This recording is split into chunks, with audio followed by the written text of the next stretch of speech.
Canada has often been described as a mosaic, encompassing people and communities from various walks of life. Self-expressions and identities have been debated as being celebrated rather than scrutinized here.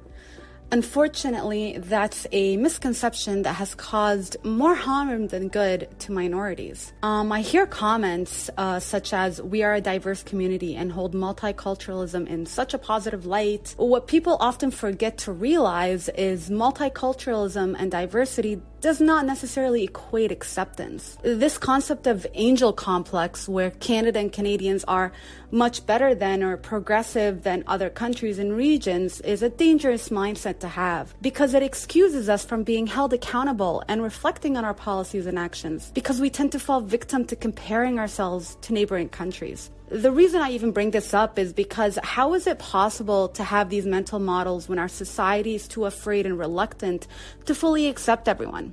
Sadly, the line of acceptance that we convince ourselves of having does not include Muslims, but especially Muslim women who choose to dress modestly and wear the hijab.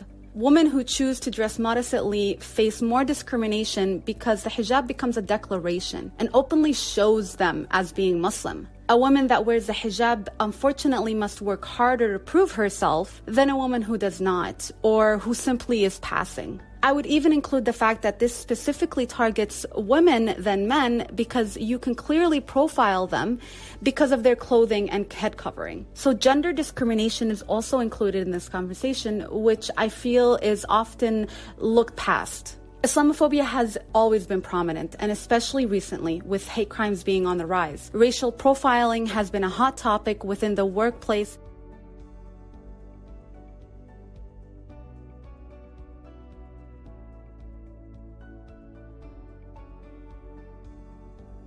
Companies being reluctant to hire someone due to their name, religious expressions, racial and ethnic backgrounds, and so forth. For hijabi women, this can impact their career paths because an employer can simply deny an opportunity for an interview, raise, promotion, and even inclusivity within their workplace culture and traditions. We preach diversity, equity, and inclusion, yet fail to provide accessible and equitable opportunities for hijabi women based on the way they express themselves, and ignoring their skill assets and expertise.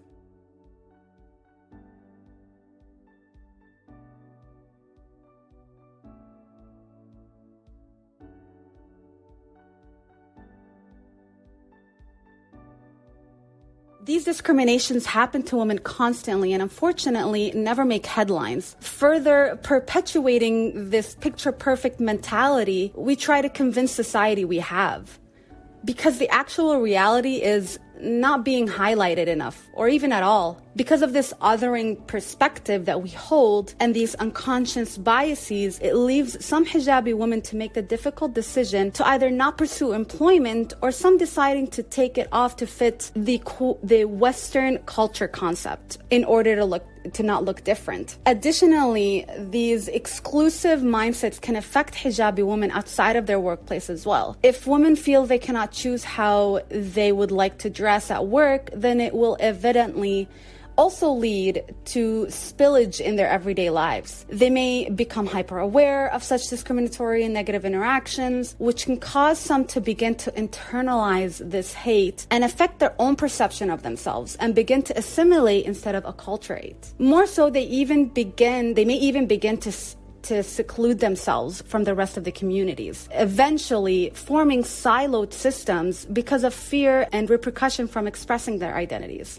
On a personal note, I myself have experienced something similar to this. During my high school years, I had taken up the personal decision to wear the hijab. I was very excited to finally feel like I can fully be myself and express myself in the way I felt confident and comfortable in. Unfortunately, the experience seemed to be negative, as I received backlash within my school, through my peers, and the residents of the communities. I remember feeling confused and frustrated, like, how is it bothering others when it is something that is on me? It's something I chose to do, and it is not hindering my academic participation. Why is it such an annoyance to others when it's a personal decision of mine, and in no way is it affecting others? It was my first time understanding the concept of microaggressions. I remember having an internal battle with myself. It came to a point where I had to decide if I should keep it on or take it off because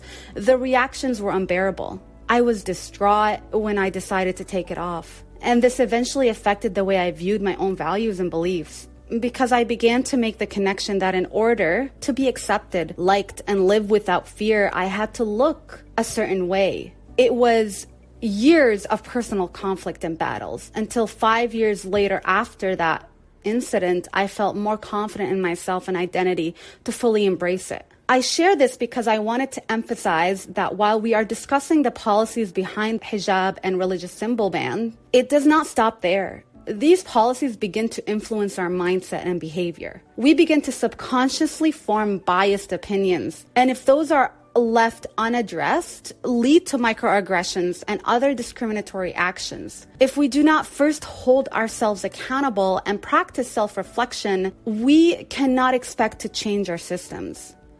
We pride ourselves with freedom of expression, religion, and speech.